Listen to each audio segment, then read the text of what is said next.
Hello, ladies and gentlemen. This is 2012, and we're going to talk about 12-21-12, hopefully until 12-21-12, but not without breaks. That is, hopefully, we'll be on weekly until December 21st, 2012. Enjoy.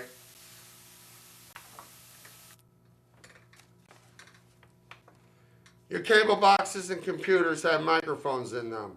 Your cell phones, while hung up, are microphones. All your cell phone activities are recorded. They can hear us whisper. Cameras everywhere, and soon your money will have RFID technology and will be traceable. They're putting 80 satellites in space to spot anyone going in and out of a building. Welcome to 2012, the production. I'd like to promote EternityJumper.com. That's EternityJumper.com. All one word, all lowercase. EternityJumper.com. E-T-E-R, N as in Nancy, I-T-Y, J-U-M as in Michael, P-E-R.com. EternityJumper.com. A no-buy, no-sell study guide on the creation, flood, and day of the Lord. I encourage you to watch on EternityJumper.com Quest for Christ number 1, which comes in 3 parts labeled A, B, and C. You'll never think the same again about the day of visitation when God the Father and God the Son appear to cut the time short, or no flesh would be saved. Although there is no date set when the day of visitation shall occur, when you see things occur, you will know Christ has spoken of them. That's on EternityJumper.com. Enjoy. We're going to delve into prophecies of Edgar Cayce. Edgar Cayce was a reader who gave 14,300 psychic readings. Half were on health issues. Did not speak much on 2012 Mayan calendar, though acknowledged Mayans were noble and attuned to celestial consciousness. They were not doing sacrifices originally, though they lost their attunement, prior to which were attuned to celestial consciousness. Prophecies of cycles, which Cayce had spoken of, include the Mayans' 7 ages. Aztec had 5, though secretly added to. Egyptians had 7 ages also. Prophecies of the Bishop Malachi and Nostradamus state one more pope after this one that we have right now, and that's that. So all these things are coming together.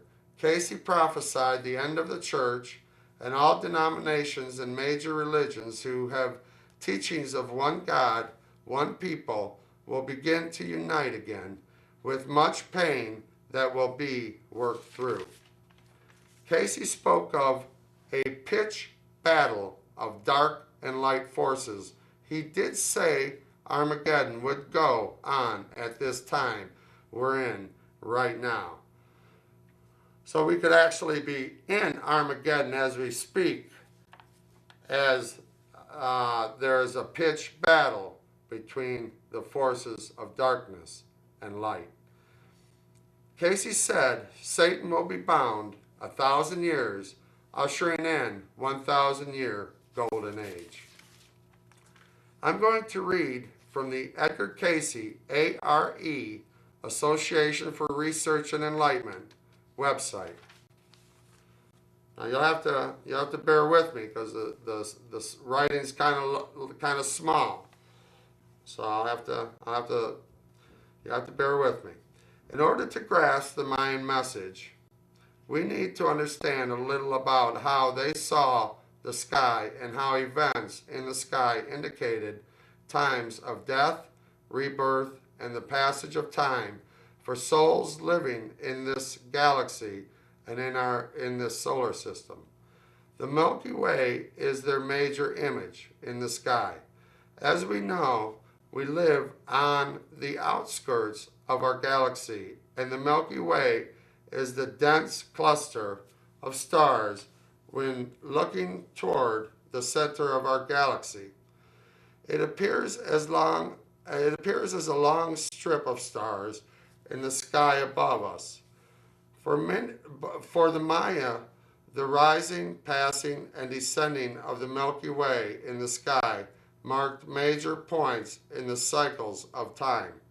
Also, parts of the Milky Way and other stars prominent in our sky have specific meaning to our lives and the history of humanity and the heavenly realms, the realms of the gods. To the Maya, the Milky Way's major features and the changes in its position and shape during the night revealed our origin, passage, and destiny.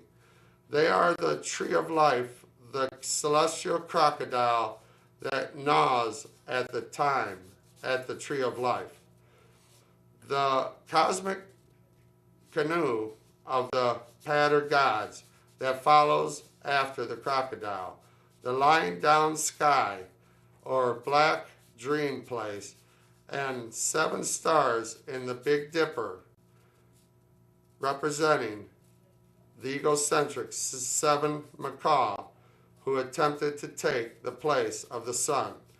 Simplified, the heaven passage tells the story of the initial fall of life's goodness at sunset, followed by the rise of egoism and self-seeking, which brought the rise of dangerous lower urges that crawl on their belly as the cursed serpent in the Garden of Eden, and attack the attempts of life to resurrect, to rise anew, reborn.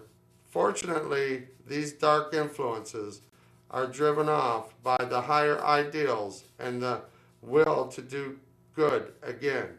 Eventually, life is reborn and rises on a new dawn. That new dawn begins December 21st, 2012, the winter solstice. Excuse me, ladies and gentlemen, just correcting my posture. Okay, what follows the age of movement? Some say the 2012 marks the end of the world, but many more say that it is a new beginning. Nostradamus wrote that he sees the year 3797. Let me read that again. 37,971. The biblical revelation sees a time when all evil will be banned from the world, and that period will last for 1,000 years. Although the Mayan and Aztec artifacts do not tell of a timeline beyond the age of movement, their ancestors carry a tale of 2 more ages to follow the age of movement. They are the age of the spirit of all living things, followed by the age of the return of oneness, indicating that there is much left to do and much soul growth to realize and make our own. Now this is Edward Casey's view. I will read on. When asked what the new age means to humanity, Edgar Casey replied, "The full consciousness of the ability to communicate with the creative forces and be aware of the relationships to the creative forces and the uses of same or material environs. The awareness during the era or age, in the age of Atlantis and Lumia or Mu, brought what? Destruction to man and his beginning of the needs of the journey up through that of selfishness. You have to excuse me. It's kind of small letters here. So when asked, let's see here. See, Casey is informing us that in a previous time cycle, humanity had a level of consciousness and relationship with the creative forces that allowed us to live at higher levels of material, mental, and spiritual activity in the earth and beyond. Unfortunately, we misuse this consciousness and the power that came with the close relationship to the forces. This misuse brought on the destruction of our great cultures and a long karmic soul's journey through the pain and confusion that resulted from our selfishness and self-centered focus on our will without regarding for the will of the Creator and others. Now, as the cycles come around again, we are nearing a time when the level of consciousness and relationship with the creative forces will allow us once again to regain these powers. Before we despair that humankind is going to misuse these again, let's remember that many souls and even the Logos, the Word, have come into materiality and continue to come to help prepare the way for rebirth and resurrection. We overestimate the power of the world and its leaders. The unseen heavenly forces have greater power and will overcome the world's darkness and selfishness, breaking through with a light that will transform this realm for 1,000 years, when all evil and temptation will be bound and a golden age will reign. The biblical book of the Revelation conveys this prophecy. I saw an angel coming down out of heaven, having the key of the abyss and a great chain in his hand. He seized the dragon, that old serpent, which is the devil and Satan, who deceives the whole inhabited earth, and bound him for 1,000 years. Of course, souls in the world must help lift humanity to higher levels of understanding, love, and spirituality. In 2012, the beginning of the fulfillment of these wonderful prophecies of the Izapa, Maya, Aztecs, Edward Casey, and the Revelation. Oh, excuse me, let me read that again. It shows a lot if you leave one word out, what it means. Is 2012 the beginning of the fulfillment of these wonderful prophecies of the Izapa, Maya, Aztecs, Edward Casey, and the Revelation? Or is it just another step on the long journey towards such fulfillment? The answer depends on us. How many of us catch the vision and raise our vibrations and consciousness to contribute to a truly new age of enlightenment will determine what occurs in January 2013. Okay, that was a little bit about from Edward Casey on these times. Now, Edward Casey said Michigan is the best place to be in these times because we have all the water. So you can see it, he's probably right because there's a lot of people who would like to have our water. But he said that Michigan is the best place to be in times like this because we have all the water. This is 2012, the production.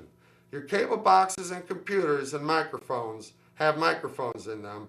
Your cell phones are microphones, and all cell phone conversations are being recorded. They can hear us whisper. Be happy there's a show like this. We won't keep you in the dark. This is going to be a relaxed environment, which will have other topics such as recipes, weather, your own discussions, as from time to time we'll be live and provide open mics for you to call in for your views and ideas. Now, I'll take the time to promote EternityJumper.com. On it, there's nothing to buy, nothing to sell. I encourage you to watch Quest for Christ #1, which comes in 3 10-minute parts labeled A, B, and C. You'll find a serious study on the end times, highlighting the Father's presence and Jesus Christ being born again in the end. You'll find a scripture explaining scripture study guide that will leave you questioning everything you thought you knew about the end times. Now, as I say, we're going to have a lot of different things. We're going to have stories on other stories that will deal with life living in these times. And one of those I'm going to pop up here on my system here. Ladies and gentlemen, we're in the old days. We have old technology here. We got DVDs. We got to switch them, so you have to forgive me here, because we have old technology here. Okay, let's see here. We're going to bring this up. Now, ladies and gentlemen, this is an example of the times we're living in today. Okay.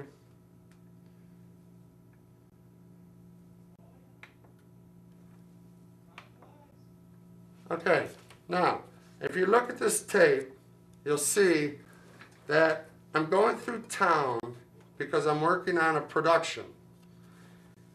Now, as I'm going through town, this happens to me a lot, ladies and gentlemen. When I arrive into town, I notice pictures being taken, and I notice people using cell phones to snap pictures, little devices to snap pictures, regular cameras to snap pictures. And, you know, it makes me think of Secretary of Defense Casey, and that he said he was going to, that he signed for 1 million spies to go about the United States. Now, I don't know if you can see this, but if you look on the left of your screen, ladies and gentlemen, as this silver car is passing the street, you'll see a gentleman walking in the other direction. I know this isn't a very good example because it's hard to see, but you can see this gentleman walking in the other direction. Now, this gentleman who's crossing the street, walking in the other direction of this silver car and me, snapped a picture as I came up upon Main Street in Huron. And then, noticing that I had a camera, he walked in the other direction of where he was headed, because I would have got a better picture of him. But you can see him walking away. If you can just see that guy walking away.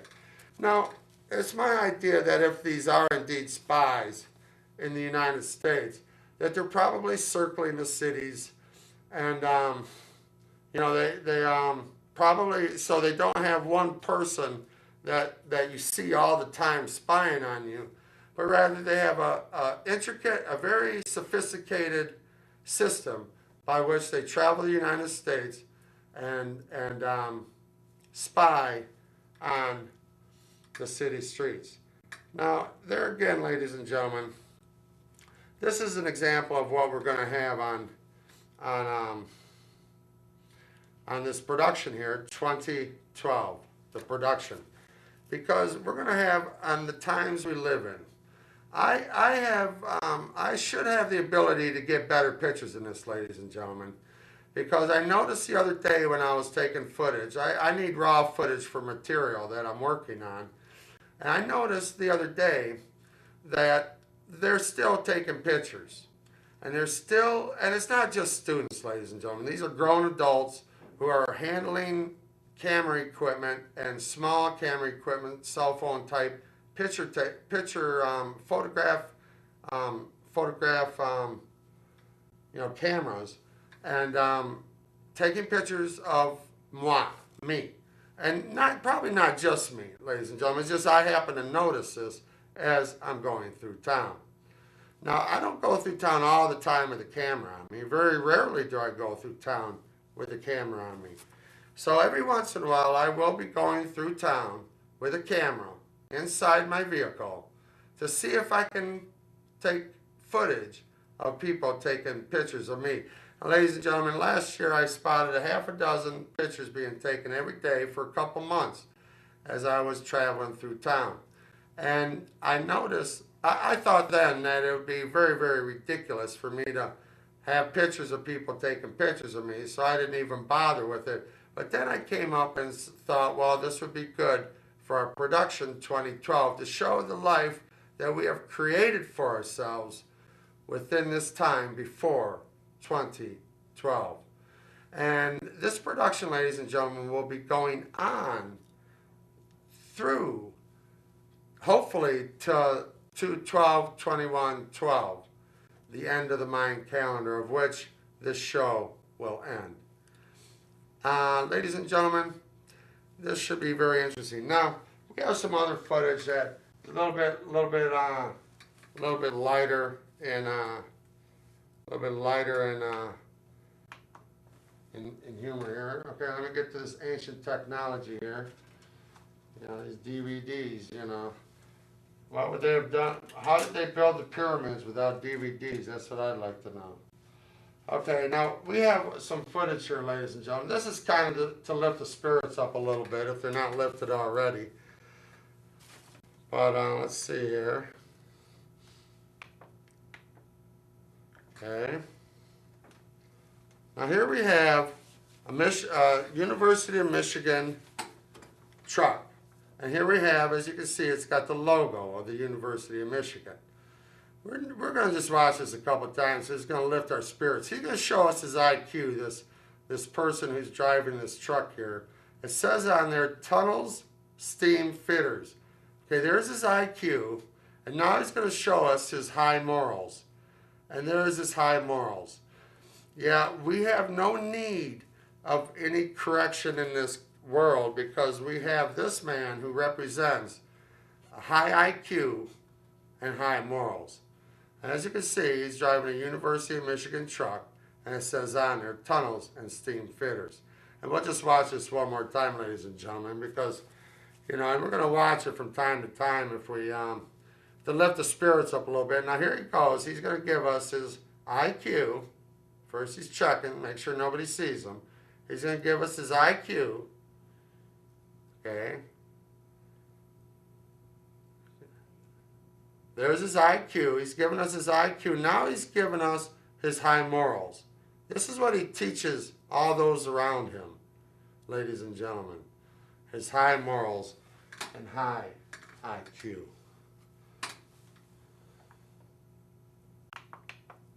Okay, ladies and gentlemen, that's the end of that one there.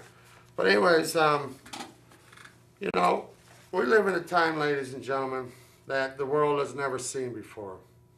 We live in a time where we're on the edge of complete annihilation.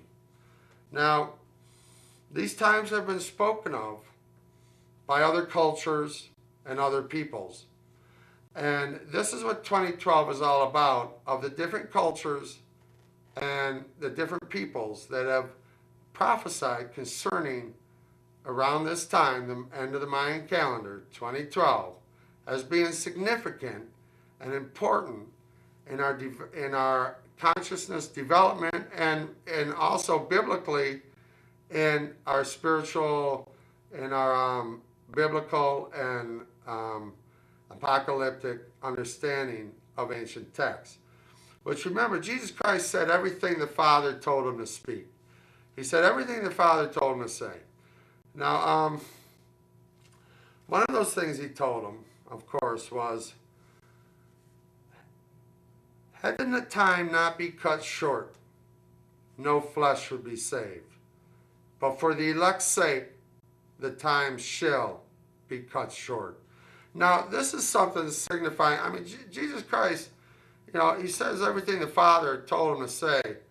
And here we have a situation where in the end, the time shall be cut short, because God so loved the world that he gave his only begotten Son, that whosoever believeth on him shall not perish, but receive everlasting life.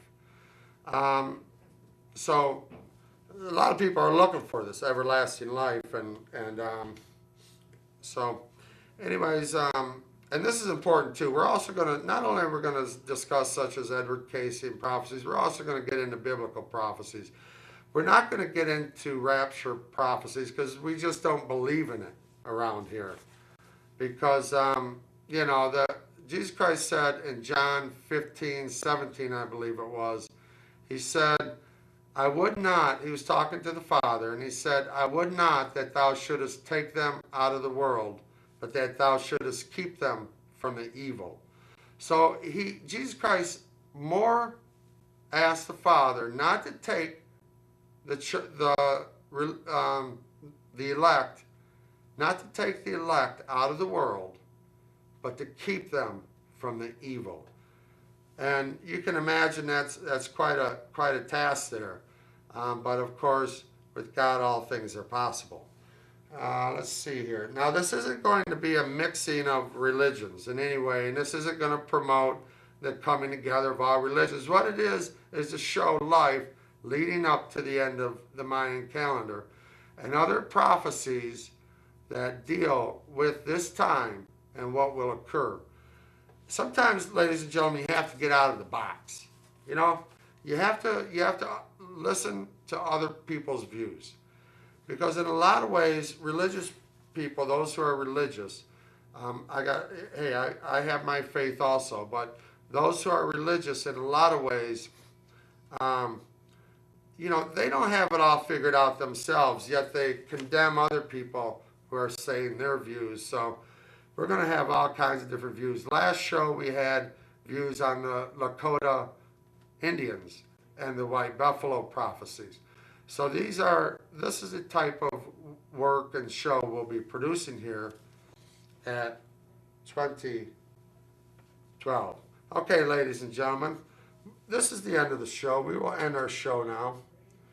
Now, ladies and gentlemen, I will end the show with this question. To all of you who get their power from Satan, what are you going to do without your leader?